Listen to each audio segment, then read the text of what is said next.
தமிழகம் எங்கும் கிளைகள் கொண்ட Annamal institute of hotel management and hospital management படிப்பில் சேர்வதற்கான அட்மிஷன் நடைபெறுகிறது. முக்கிய செய்தி.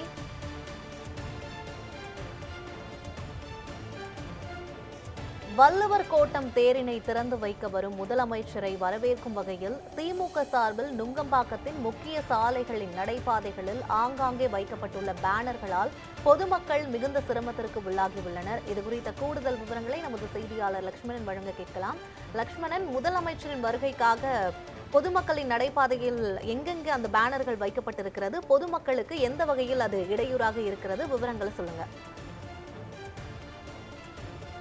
80 கோடி ரூபாய் மதிப்பீட்டில் பார்த்தோம் என்றால் சென்னை வள்ளுவர் கோட்டத்தில் புதிய தேர் பொருந்திக்கும் பணியானது கடந்த ஒரு 3 மாதங்களாகவே நடைபெற்று வருகிறது. அந்த வகையில் அந்த பணிகள் முழுவதும் முழுமையாக நிறைவேற்றிருக்கக்கூடிய நிலையில் இன்று மாலை முதலமைச்சர் மு.க.ஸ்டாலின் இந்த தேரினை மற்றும் அந்த பகுதியில் புதுப்பிக்கப்பட்ட பணிகளை தொடர்ந்து ஆய்வு மேற்கொண்டு இன்று மாலை அந்த தேரினையும் தொடங்கி வைக்க உள்ளார்.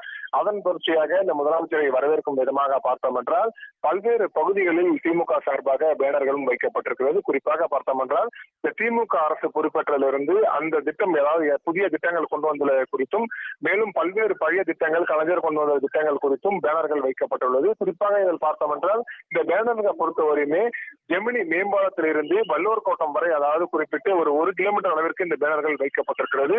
இந்த பேனர்கள் வைக்கப்பட்டிருந்தாலுமே இதில் பார்த்தோம் என்றால் முதன்மையாக காணப்படுவது இந்த பேனர்கள் முழுவதுமே நடைபாதை, அதாவது பொதுமக்கள் செல்லும் நடைபாதையில் வைக்கப்பட்டுள்ளதால் பொதுமக்கள் மிகவும் சிரமத்துக்குள்ளாகி வருகின்றனர்.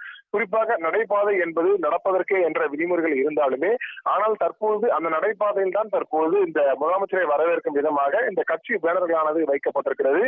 இந்த கட்சி பேனர்கள் பொறுத்தவரையுமே 20 அடி முதல் 35 அடி வரை பேனர்கள் வைக்கப்பட்டுள்ளதாலும், மேலும் இந்த நடைபாதை முழுவதுமே இந்த பேனர்கள் வைக்கப்பட்டுள்ளதால் அந்த பொதுமக்கள் நடைபாதை செல்லும் பொதுமக்கள் பொறுத்தவரையுமே அந்த பேனர்கள் வைக்கப்பட்ட இடத்தில் சாலையில் நடந்து செல்லும் அவலமானது தற்போது நீடித்து வருகிறது. குறிப்பாக அந்த ஜெமினி பாலம் முதல் வள்ளுவர் கோட்டம் வரை பார்த்தோம் என்றால் இந்த சாலையின் அகலமானது 10 முதல் 12 அடி வரை அகலமே இருப்பதாலும் அதிகமான கனரக வாகனங்கள் செல்லும் பொழுது நடைபாதை மூலம் செல்லும் மக்கள் திடீரென சாலையில் நடந்து செல்வதால் பல்வேறு விபத்துக்கள் நேரிடுவதற்கான வாய்ப்புகள் இருப்பதாகவும் பொதுமக்களின் கருத்தாகவும் வாகன ஓட்டிகளின் கருத்தாகவும் இருந்து வருகிறது. அந்த வகையில் தான் தற்பொழுது முதலமைச்சரை வரவேற்கும் விதமாக இந்த பேனர்கள் வைக்கப்பட்டுள்ளது. குறிப்பாக இந்த பேனர்கள் 1 கிலோமீட்டருக்கு வைக்கப்பட்டுள்ளதாலும் 12 பேனர்கள் மொத்தமாக வைக்கப்பட்டுள்ளதாகவும் கூறப்படுகிறது. இந்த பேனர்கள் பொறுத்தவரையுமே பெரிய பெரிய பேனர்கள் வைக்கப்பட்டுள்ளது, அதுவும் சாலையோரங்களில் வைக்கப்பட்டுள்ளதாலும் அதிக காற்று வீசும் பொழுது இந்த பேனர்கள் சாலையில் செல்லும் வாகன ஓட்டிகள் மற்றும் பொதுமக்கள் மீது சாய்வதற்கான வாய்ப்புகள் இருப்பதாகவும் அவருடைய கருத்தாக இருந்து வருகிறது.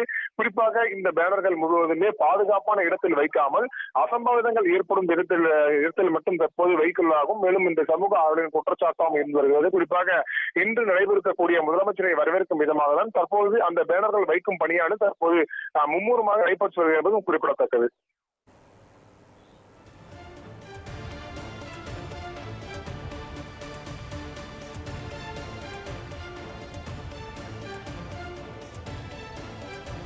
விவரங்களுக்கு நன்றி லட்சுமணன்.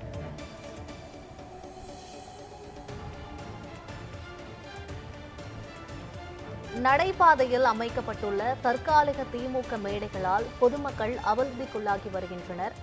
சென்னை வள்ளுவர் கோட்டத்தில் வள்ளுவர் கோட்டம் திறப்பு விழாவை முன்னிட்டு இன்று மாலை முதலமைச்சர் நுங்கம்பாக்கத்திற்கு வருகை தர இருக்கிறார்.